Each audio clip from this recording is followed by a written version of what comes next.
Good morning. This is Janet from the West End Library with my monthly book review. I'm going to review a Christmas book with the Christmas season upon us. I thought for this month I would read a new release by Anne Perry. This is her latest Christmas edition entitled A Christmas Deliverance. Having only read two other Anne Perry books, it was interesting, but at the same time refreshing, reading about characters from previous books, like William Monk. This story, as other Anne Perry novels, are what are considered cozy mysteries.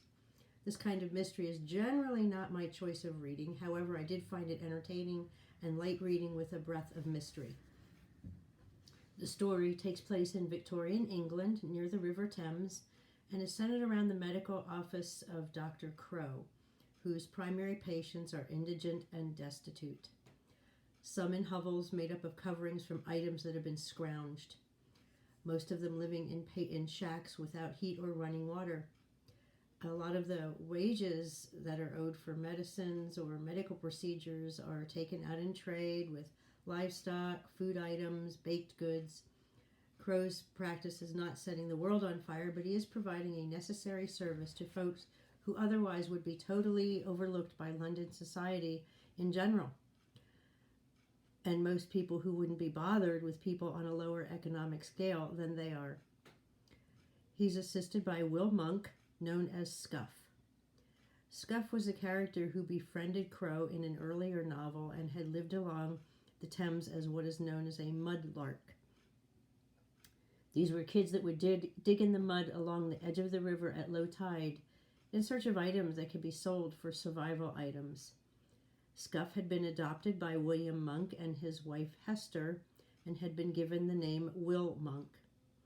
Scuff did not really know what his real name had been since he'd been orphaned at a young age and scrounging on his own.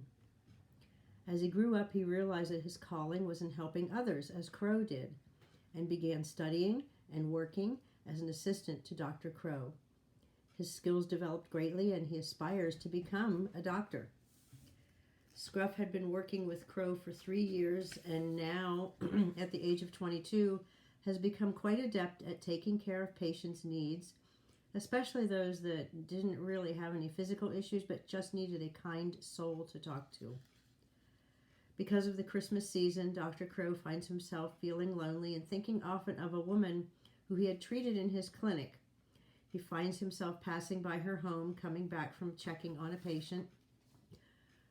Ellie, the patient, had been, the woman that he was thinking about, had been trapped under a carriage and she had to convalesce in his medical clinic for a few days. And he had developed feelings for the woman while she was in his care. Eliza, known as Ellie, is the daughter of a very wealthy Londoner, and Crow understands her station in life is way above his, but they both had a very personal and interesting interaction and interesting talks while at his clinic. Crow happens to witness a disagreeable discussion between Ellie and a young man who is not being very kind to her and at one point slaps her. Crow immediately intervenes, resulting in the gentleman to leave, expecting Ellie to accompany him. She told him she would go home, and Crow accompanied her to prevent her walking home alone. Crow had overheard a comment made by the gentleman while in reference to Ellie being betrothed to him and her father's return to a place of prominence. Crow did report to Ellie's father about the uncomfortable way the gentleman, whose name was Paul Dolan, referred to Ellie and had accosted her. On his return home, Crow begins thinking of ways he can find out information in regards to Paul. He begins making inquiries in regards to Ellie's father and Paul and his father. Ellie's father owned warehouses along the wharfs on the Thames, and Paul's father owned the goods that were stored in the warehouses. There had been a fire at one of the warehouses, and both Ellie's father and the Dolans had not only lost goods stored there, but also the warehouse. There had been an employee at the warehouse who had died in the fire. The situation was one Crow wanted to explore because of the situation Ellie found herself in by being betrothed to Paul. There was a mystery that he thought he could look into. He did also wonder why William Monk, who worked for the Thames police, wasn't doing more to investigate, or maybe he was. Scuff is left in charge of the clinic while Crow was out investigating, and a little girl who had been treated by Crow a couple days before came back to the clinic bringing a gift of a kitten.